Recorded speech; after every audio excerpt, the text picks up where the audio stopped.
One of the most effective things that you can do to grow your MSP and turn your customers into raving fans is learning how to communicate specifically to your prospects and to your clients, because it's very different than talking to your parents, talking to your friends, talking to family.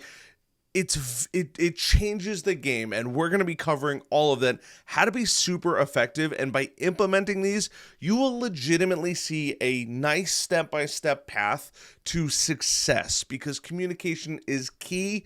If you've probably heard the term, you have 2 ears and 1 mouth, you got to do more listening and less talking. That is definitely coming into play in today's video. My name is Harrison Barron from growth-generators.com. We help MSPs grow, whether that's sales training, marketing, or even some business operations in there as well. And like I said, we're diving into communication, and I would like to effectively communicate that down in the video description or the podcast description are a ton of super helpful links. Those links could be to growth-generators.com/resources, maybe growth-generators.com/Discord if you want to hang out with us in the Discord, and a ton of others from free trainings and other helpful videos. I would highly recommend checking that out. So let's talk about efficient communication here. And I'm going to be talking about some tools that can 1000% help you when it comes to this kind of stuff. But the most important thing, and the first thing is when you're bringing on a new customer, even before they've signed an agreement, like you just spoke to them, I'm looking eagerly for a business card on my desk and I don't see one, but you're looking eagerly, you meet them, you get the business card, and then what? Obviously, you're going to go through and see if they're a good fit. But one of the important things to do is the person you are when you first meet them is the person they're expecting throughout the entire process. That's not just the sales cycle. That's when they become a customer. That's when they decide, hey, we're moving on at some point or another, because that's normal in a business, is turnover, and they're going to leave. And they expect you to be that person, hopefully that professional, from the first initial meeting to the last interaction that you're having with them, and even into or better yet, future interactions. They want to have this feeling that they're knowing that they're talking to somebody appropriate. And that comes with standard and normal check-ins. If you don't like talking to people on the phone, you're probably going to want to start getting in the habit of talking to people on the phone and texting people. Now, how you choose to communicate is up to you, whether that's smoke signals, if you're into that kind of thing, text message, emails, phone calls, but you realistically have to start communicating regularly. And after that first initial contact and setting the precedent there is really understanding, when they do decide to be a customer, is listening to their needs. And I can't stress the importance of this enough, is effective communication comes with agreeing, body language, talking to someone, making sure that they feel welcomed. And after you get through that, hey, you're setting that principle up front, you have to make sure that you truly understand the need of your clients. Now, in the MSP world, you probably have 1 up to maybe 3, for those that like to go crazy, 4 plans that you recommend people go into, and you're trying to fit everybody into these plans, and that's good. That's kind of what you want to do in a lot of ways. But the thing is while everybody, that, especially if you pick a niche, can fit into that vertical 100%, the most important thing that you can do is stop talking and start listening. I have said it on dozens of videos at this point. Always have water, because guess what?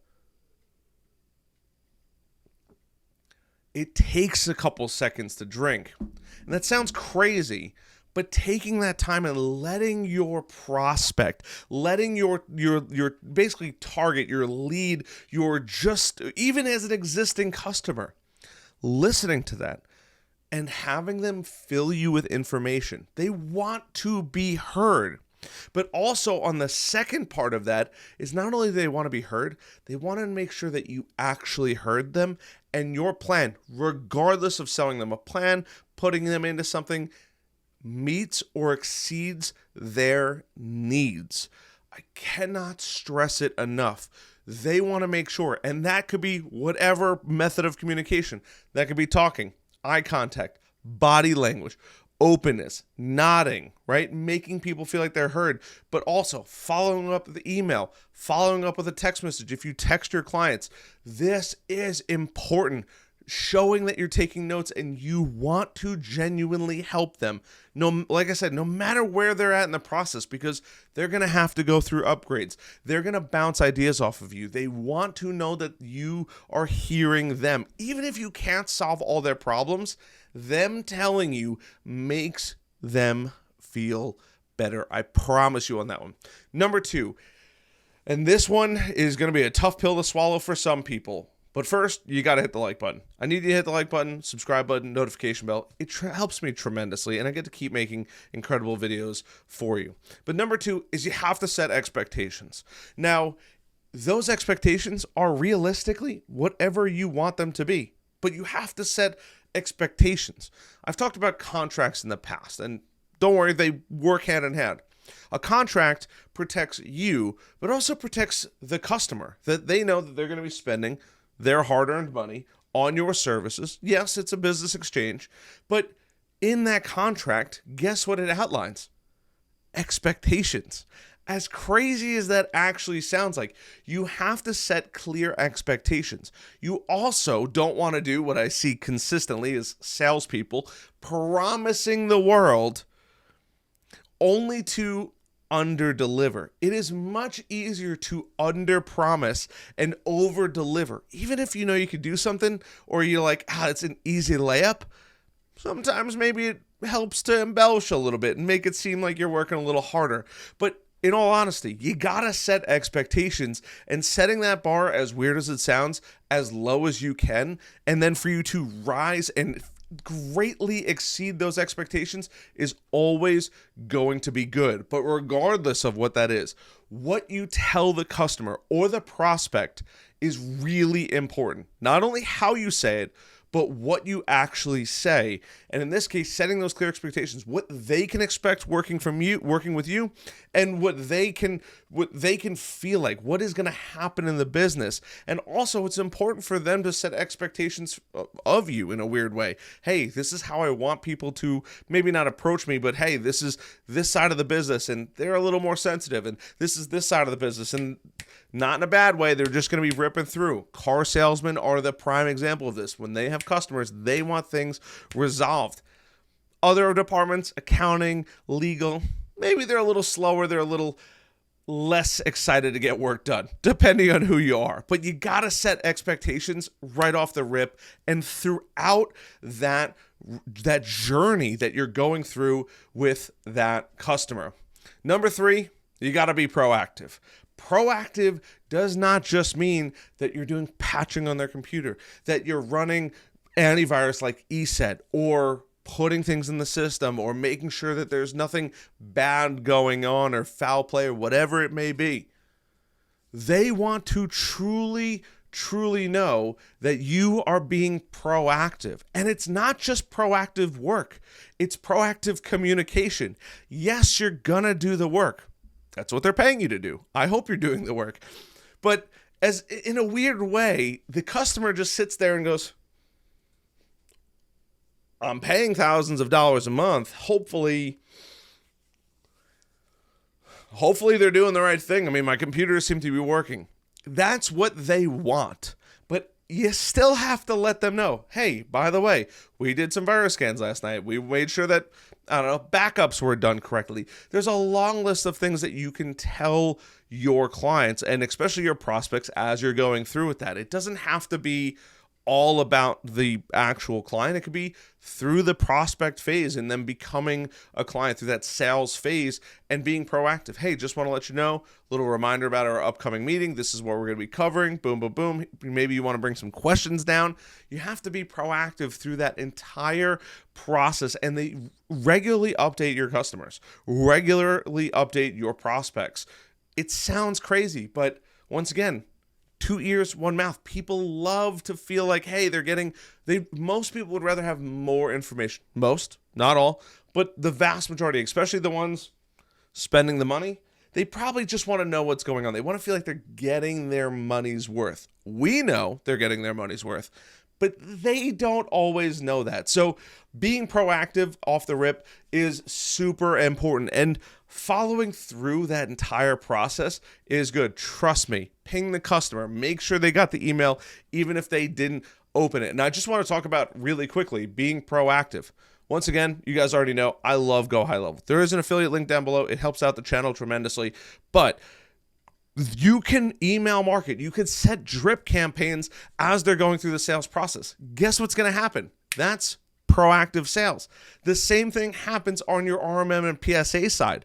You're going to be making changes, but going the next step, setting up your system to be able to send out those notifications and maybe even reminders for yourself to say, hey, you should pull a report and send this to them and walk them through it. There's a great program that I absolutely love. I'm actually going to just pull it up here, but it's called Loom. If you don't know what it is by now, you probably should. You don't even have to call the client. You can send a video message nowadays. You can run a report and have and analyze that report with them step by step through the entire process. It's a beautiful, beautiful thing when it comes actually down to it. But I would highly recommend the feeling that customers are going to get knowing that you sent them a 5-minute video is tremendous. And guess who's not doing that? Probably every single person that they communicate with, except you now. And it's free. You can send out 25 videos. They don't need to remember it for 10 years, but this is Loom. It's a Chrome extension. Hopefully you use Chrome, and unless you don't, which would be weird.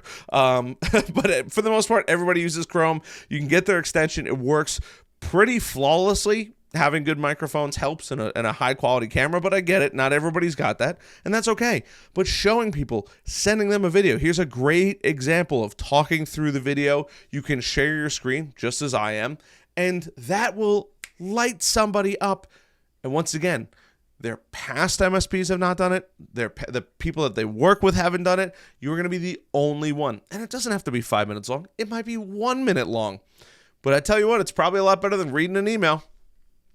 So next is you have to figure out more than one channel to email, or better yet, to communicate.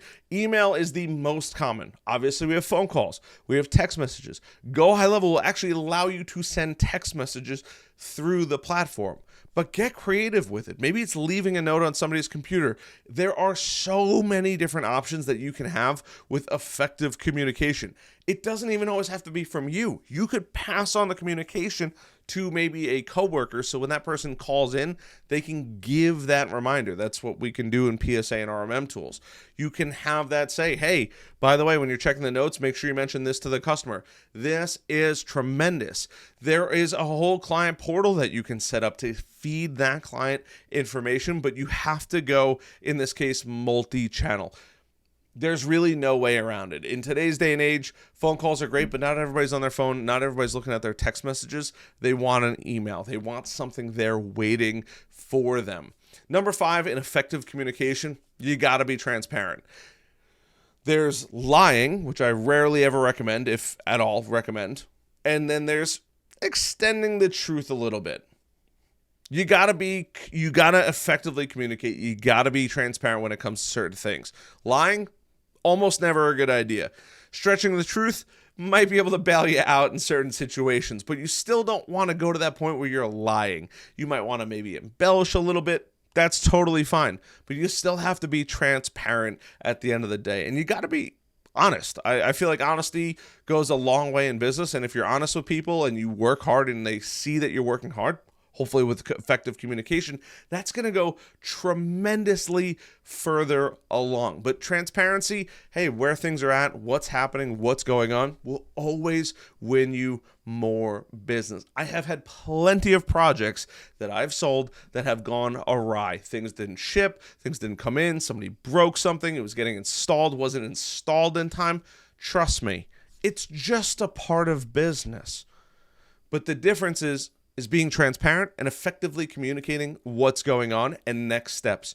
Sometimes there's nothing that you can do. You might just have to wait on a third party. That's stuck. That stinks. Nobody wants to deal with that. But being transparent about it is always going to win you more in the long term. I really preach it in business. It's almost always a good thing. And last but not least is going to be effective communication, right? You want to actively listen. You want to show appreciation. Smile. It's okay to be happy at work. Most people should be. But when you go there and you're meeting with prospects, people remember how you make them feel. And good effective communication strategies or effective communication tactics work tremendous, and implementing that, creating a strategy around it, will work. I can confidently tell you, pre-pandemic, I could look at somebody directly in the eyes for 20 minutes. I wouldn't even think about it. And I loved it. Shoulders back, smiling, laughing, having a good time, no matter what it is, always a firm handshake or a hug, whatever people are into at that point. After the pandemic, I still myself, just because I haven't been out in the world in that long, am working on more effective communication because I've gone so far into the digital world, and now that I'm getting back out again, it's something I am still working on. So for somebody that talks to a camera for a living, trust me, I get it. It's not the easiest thing, but it's working on it every single day, taking these tips, putting them into play. And by you doing all of these things, I promise you, people are going to remember how you made them feel. They felt like they were heard. And when you go through the sales process, the prospecting service or the prospecting side of it, and then the actual service desk side of it, you're going to have significantly better results. You're going to have longer retention of those customers. And that's truly where the magic happens. And those customers that you have are going to be raving fans. Do me a favor, hit that like button, subscribe button, notification bell. I love the heck out of you guys as always, and I'll see you guys on the next video.